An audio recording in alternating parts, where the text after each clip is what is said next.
Hote, Mahdi. Salam alaikum. Bienvenue dans le Mahdi Mindset. Je suis votre frère Mahdi.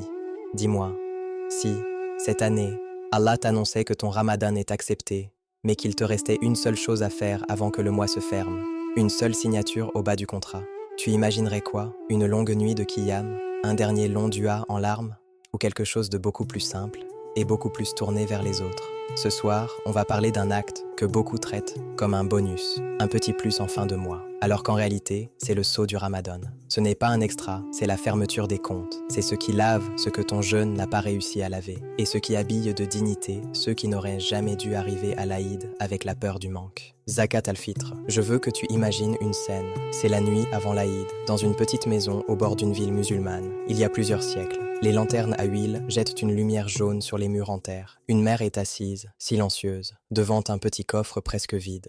Ses enfants dorment, excités à l'idée de l'Aïd. Mais elle compte dans sa tête.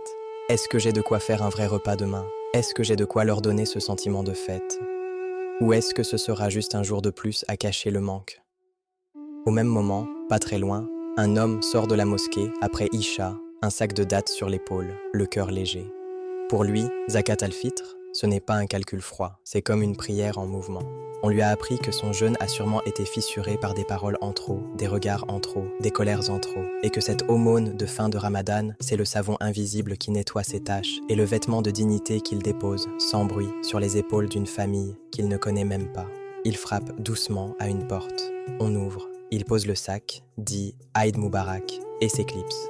Dans cette maison, la mère se remet à respirer. Dans la sienne, lui se remet à espérer que son Ramadan soit vraiment complet. Ce soir, notre ancre, c'est cette porte. D'un côté, une famille qui aurait pu vivre l'Aïd comme un rappel de sa pauvreté. De l'autre, un croyant qui refuse de laisser quelqu'un entrer dans le jour de fête avec la honte du manque. Entre les deux, Zakat al-Fitr.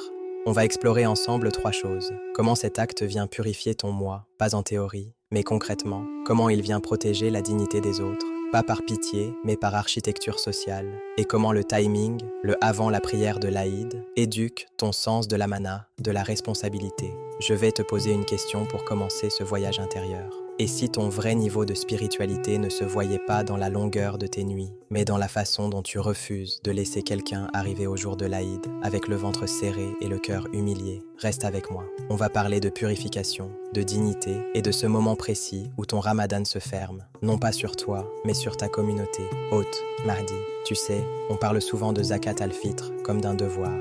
Un truc à cocher sur la liste, juste avant de penser aux vêtements neufs, aux gâteaux, aux visites. Mais si on ouvrait un peu le cœur, on verrait autre chose. Zakat al-Fitr, ce n'est pas seulement de l'argent ou de la nourriture qui sort de ta main, c'est quelque chose qui sort de ton cœur. Et c'est là que la purification commence. Imagine avec moi, on rembobine ce mois. Tous les jours de Ramadan, tu as eu faim, tu as eu soif, tu as lutté contre tes envies. Mais il y a eu aussi d'autres choses, plus discrètes. Une parole un peu trop sèche, un regard un peu trop dur, un jugement silencieux sur quelqu'un, un soupir d'agacement qu'Allah a entendu, même si personne d'autre ne l'a remarqué. Tout ça, ce sont comme de petites taches sur le vêtement de ton jeûne. Ton Ramadan n'est pas cassé, non, mais il est froissé, un peu sali, un peu abîmé. Et là arrive ce geste étrange. Allah te dit, en résumé, tu veux que je prenne ton moi au sérieux? Alors toi aussi, prends ma création au sérieux. Purifie ce que ta langue a abîmé, en nourrissant ceux dont le ventre aurait pu crier le jour de l'Aïd. C'est pour ça qu'on dit que Zakat al-Fitr est purification pour le jeûneur et nourriture pour les pauvres. Tu vois le lien? Ce que tu donnes ne lave pas seulement leurs assiettes vides, ça lave aussi tes excès, tes oublis, tes maladresses. Regarde la finesse. Allah est Al-Ghani, il n'a besoin de rien. Il pourrait te dire, ton jeûne, je l'accepte ou je le refuse, point. Mais il te donne une porte de sortie, un savon final. Comme si, à la fin du mois, il te disait « Je sais que tu as essayé, je sais aussi que tu as glissé, alors viens, lave ce que tu peux laver, et je couvrirai le reste par ma miséricorde. » Et ce lavage, ce n'est pas des larmes seulement, ce n'est pas juste une longue sajda dans la nuit. C'est un sac de nourriture, une somme donnée, un virement fait à temps, pour qu'un autre croyant ne sente pas la brûlure de la pauvreté en plein jour de fête. Tu vois, il y a 2 relations qui se réparent en même temps. D'abord, ta relation avec Allah. En donnant, tu admets quelque chose de très important. Mon jeûne n'est pas parfait. Ce n'est pas ma discipline qui me sauve. Je viens demander à Allah de polir ce que j'ai abîmé. C'est du tawhid en pratique. Tu reconnais que tu ne tiens pas debout par tes efforts, mais par sa générosité. Ensuite, ta relation avec les gens. Parce que le jour de l'Aïd, ce n'est pas un jour où l'on expose les écarts entre riches et pauvres. Ce n'est pas un podium de réussite sociale. C'est censé être un jour où chacun peut sourire sans avoir à calculer. Est-ce que j'ai de quoi nourrir mes enfants aujourd'hui?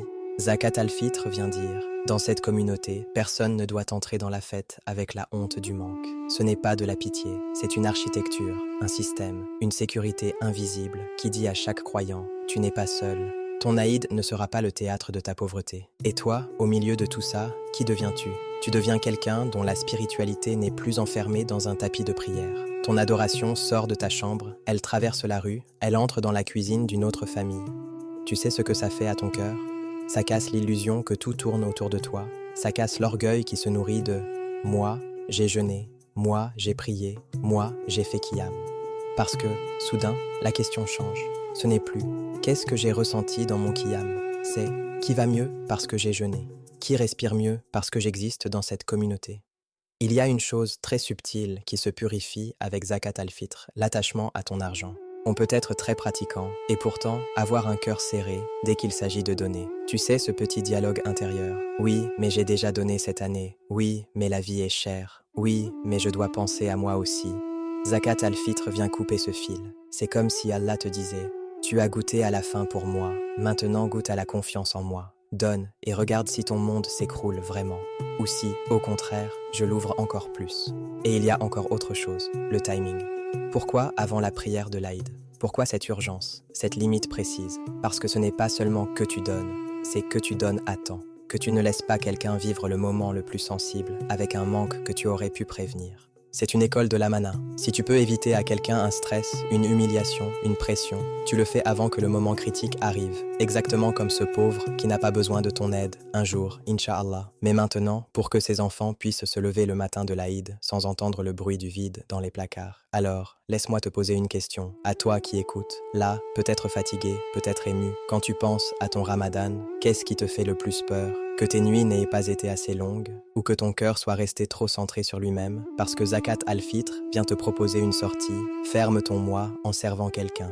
Laisse ton dernier acte de Ramadan être un acte de protection pour un autre. C'est comme si tu signais en bas de ton moi. Ya Rab, je n'ai pas été parfait, mais je refuse de te rencontrer avec un cœur qui a laissé d'autres croyants entrer dans la fête avec la gorge serrée. Alors ce soir, dans ton coin, pose-toi simplement cette question. Qui, dans ma ville, dans mon entourage, dans ma communauté, va vivre un autre type de Ramadan? Parce que moi, j'aurais pris au sérieux ce devoir-là. Et pendant que tu organises, que tu calcules, que tu donnes, observe ce qui se passe en toi. Un peu moins de possessivité, un peu plus de confiance, un peu plus de douceur pour les autres. Ça, c'est ton cœur qui se lave. Et ça, c'est peut-être le plus beau cadeau que Ramadan t'aura laissé. Oteux, mardi. Imaginez Médine. Pas la Médine de carte postale, mais une petite ville de terre, de poussière, de palmiers, avec des maisons simples, des ruelles étroites, et ce parfum de dattes sèches mélangé à la chaleur du soir. C'est la fin de Ramadan. La nuit est tombée, et dans les maisons, on plie des vêtements, on prépare un peu de parfum, on parle de la prière de l'Aïd du lendemain. Mais dans une de ces maisons, celle du messager d'Allah, il y a une autre préoccupation qui flotte dans l'air. Le prophète est assis, entouré de quelques compagnons. Près de lui, un petit tas de dattes, un peu de blé, peut-être de l'orge. Rien de spectaculaire, pas de grands discours, pas de drapeau, juste de la nourriture. Il prend une poignée, la pèse dans ses mains bénies, la mesure dans un récipient, ça dont les savants parleront pendant des siècles. Et il répète, avec ce sérieux doux qu'il avait quand il enseignait quelque chose qui n'était pas négociable, « Afdiluha qabla salah » faites-la parvenir aux pauvres avant la prière. On le voit ensuite se tourner vers les familles, vers ceux qui ont un toit, un peu de surplus, et leur dire, en substance, « Ce n'est pas une aumône optionnelle, c'est une obligation. » Pour toi, pour ta femme, pour tes enfants, pour ceux qui mangent sous ton toit, même le nourrisson qui ne sait pas encore prononcer mon nom. Et là, imagine la scène. Un compagnon, peut-être Abu Huraira, peut-être Ibn Umar, sort de la maison du prophète, avec ce récipient dans la main, le cœur un peu serré, parce qu'il a compris ce que ça veut dire. Si moi je vais prier l'Aïd le ventre plein, il est hors de question que mon frère se tienne à côté de moi en cachant sa faim. Il rentre chez lui, il appelle sa famille. Comptez avec moi, un pour moi, un pour toi, un pour notre fils, un pour notre fille, un pour notre mère, un pour ce neveu qui vit avec nous. Et il met de côté, pour chacun, la mesure exacte indiquée par le prophète. Pas, on verra demain. Pas, je le ferai après la prière. Mais ce soir, maintenant. Puis, avant même que le soleil ne se lève complètement le jour de l'Aïd, tu le vois sortir, avec des petits sacs de dattes ou de céréales, chercher ceux dont le prophète a parlé. Il traverse Médine, il connaît les ruelles où vivent les plus discrets, ceux qui ne tendent pas la main, ceux qui ont trop de pudeur pour demander. Il dépose, parfois sans bruit, parfois avec un sourire, parfois avec une phrase simple. Ceci est ce que le messager d'Allah nous a ordonné pour vous. Et au même moment, dans une autre maison, une mère pauvre se réveille, le jour de l'Aïd, avec cette angoisse silencieuse. Qu'est-ce que je vais donner à manger à mes enfants ce matin? Comment vont-ils se sentir en entendant les takbirs, avec l'estomac vide? Elle n'ose pas frapper à la porte de qui que ce soit. Elle se contente de lisser les vêtements usés de ses petits, d'essuyer une larme avant qu'ils ne la voient. Puis quelqu'un frappe. Elle ouvre et on lui tend ce sac de nourriture, avec ces mots « C'est la zakat al-fitr. Ce n'est pas un geste de pitié, c'est une ordonnance prophétique. C'est un droit. Ce matin-là, ces enfants se lèvent, ils mangent, ils sourient, ils sortent vers la prière. Et personne ne peut deviner qu'hier soir, la peur vivait dans cette maison. Tout ça, parce que, dans une autre maison, un homme a pris au sérieux la parole du prophète. Et le prophète lui-même, on le voit ce jour-là, au milieu des croyants, son regard balaie la foule. Ce n'est pas seulement « Combien sommes-nous ?» C'est aussi « Est-ce que quelqu'un, ici, est venu à cette fête avec la dignité entamée ? Ou bien ma communauté a-t-elle compris que la joie de l'Aïd se partage en remplissant les assiettes avant de remplir les mosquées ?» Voilà le détail qui me touche le plus. Dans un hadith, on nous dit que Zakat al-Fitr est « Turratan lis-sa'im », une purification pour le jeûneur, et Tourmatan lil masakin, une nourriture pour les pauvres. Regardez la finesse, une seule action, deux relations réparées, ton lien avec Allah, purifié de tes mots de trop, de tes regards de travers, de tes moments d'impatience, ton lien avec les gens, réparé par le fait que tu as refusé de vivre ta joie en laissant quelqu'un d'autre la regarder de loin. C'est ça, la pédagogie prophétique. Le prophète n'a pas dit « terminer Ramadan avec un sentiment ». Il a dit, en acte, terminer Ramadan avec une structure sociale, un mécanisme concret qui empêche la honte de s'asseoir à la table de l'Aïd. Alors toi, aujourd'hui, quand tu entends Zakat al-Fitr, ne pense pas juste « ok, un montant à payer, une formalité ». Pense à Médine, à ces sacs de dattes qui circulèrent dans la nuit, à ces enfants qui ont ri le matin de l'Aïd grâce à une sunna prise au sérieux, à ce prophète qui a voulu que la joie ne soit pas un privilège, mais une responsabilité collective. Et pose-toi sincèrement. Si le messager d'Allah entrait dans ma ville, ce soir, et regardait comment Zakat al-Fitr est géré, serait-il rassuré en voyant que personne ne reste en dehors de la fête? Ou bien verrait-il des maisons éclairées, et à côté, des fenêtres éteintes que personne n'a pensé à frapper? Prends ta décision comme un compagnon. Compte, mesure, organise, et surtout, anticipe. Parce que la sunna, ici, ce n'est pas seulement de donner, c'est de faire en sorte que le pauvre ne découvre pas la joie en retard. C'est ça, fermer Ramadan à la manière prophétique, en s'assurant que le cœur des autres soit un peu plus léger le matin où tu iras dire « Allahu Akbar, la ilaha illa Allah ». Hôte, Mahdi, imagine une autre scène, loin de ta ville, loin des rues décorées pour l'Aïd. C'est une nuit calme, et dans une maison très simple, une femme plie des vêtements d'enfant. Elle n'a pas acheté de neuf cette année, elle essaye juste de rendre l'ancien présentable. Les enfants dorment ou font semblant de dormir, et dans leur petit cœur, une question tourne. Est-ce que demain, on aura quelque chose de spécial, ou ce sera un jour comme les autres ?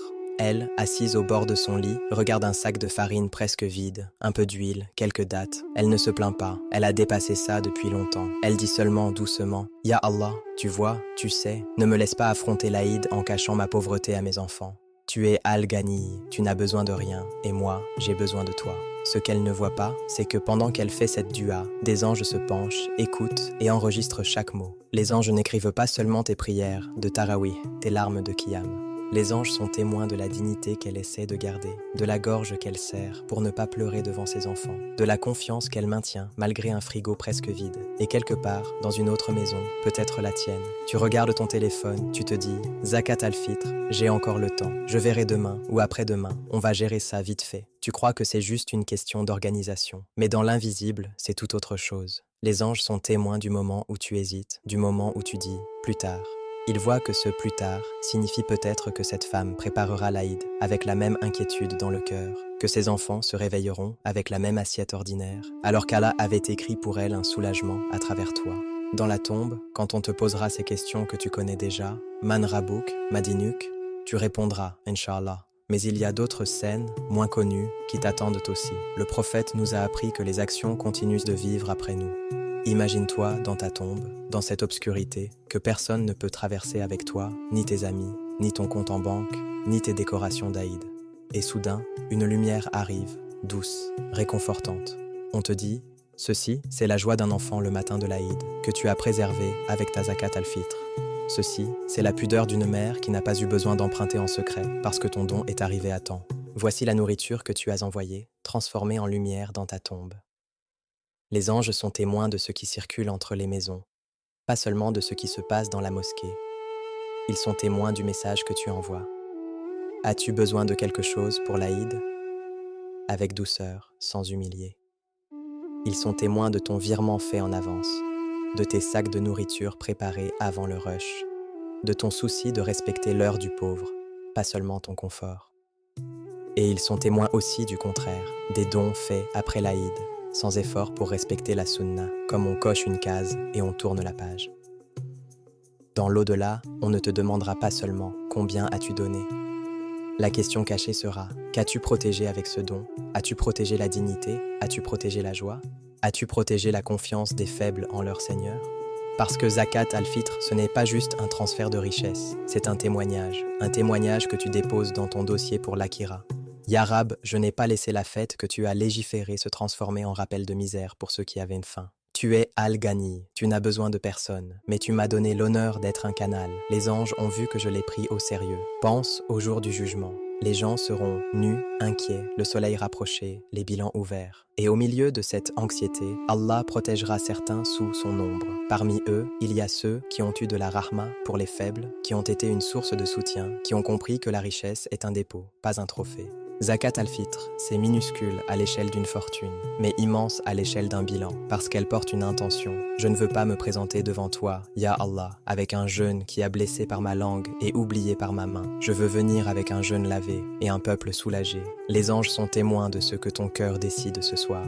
Tu peux faire partie de ceux qui retardent la joie, et ton nom sera écrit avec les négligents. Ou tu peux être de ceux qui anticipent, qui sécurisent, qui se disent: je veux que, le matin de l'Aïd, quand les takbirs montent au ciel, des anges puissent dire « Ya Rab, un tel a fait sa part. Il a protégé la dignité de ceux que tu aimes. » Dans le monde visible, tu fais un calcul, tu envoies un montant, tu remplis un sac de riz. Dans l'invisible, tu envoies un argument pour ta miséricorde dans la tombe, un plaidoyer silencieux pour être traité avec douceur le jour où tu seras le plus vulnérable. Alors ce soir, quand tu t'assois pour organiser ta zakat al-fitr, ne vois pas seulement les chiffres. Vois les visages que tu ne connais pas, les anges qui écrivent, la tombe qui t'attend, et un jour où toute petite action qui aura protégé un cœur sera plus précieuse que tout ce que tu as accumulé ici. Et dis en toi-même: Ya Allah, fais que ma zakat al-fitr soit un témoin pour moi, pas contre moi. Fais qu'elle lave mon jeûne, qu'elle allège les autres, et qu'elle illumine ma tombe le jour où j'en aurai le plus besoin. Hôte, mardi, imagine Médine, la veille de l'Aïd. Les ruelles sont encore simples, de terre battue, mais il y a une agitation douce qui traverse la ville. Les compagnons ne sont pas en train de dire « on verra demain matin, Inch'Allah ». Non, un à un, on les voit sortir avec des sacs de dattes, de farine, d'orge. Pourquoi? Parce que le prophète ne leur a pas seulement dit « donnez ». Il leur a fixé un moment, il leur a appris une discipline. Il a rendu zakat al-fitr réelle, concrète, avec un poids, une mesure et surtout une deadline. Que cela parvienne aux pauvres avant que les gens ne sortent à la prière de l'Aïd. Regarde la scène, un père médinois, assis le soir avec sa famille. Il compte sur ses doigts. Moi, ma femme, mes 2 enfants, ma mère âgée, 5 personnes.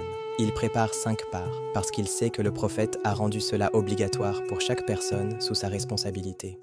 Il ne se dit pas « jeûne accepté, alhamdoulilah, on verra plus tard pour le reste ». Pour lui, le jeûne n'est pas clos, tant que cette zakat-là n'a pas quitté sa maison pour arriver dans celle d'un autre.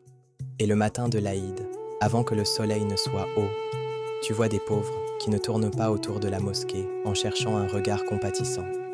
Tu les vois marcher avec la même dignité que les autres, parce que quelqu'un, la veille, a pris au sérieux cette sunna. C'est ça la pratique du prophète. Il a obligé zakat al-fitr, il a défini la mesure, il a fixé le moment, avant la prière, pas après, pour que personne ne vive l'Aïd avec le ventre noué.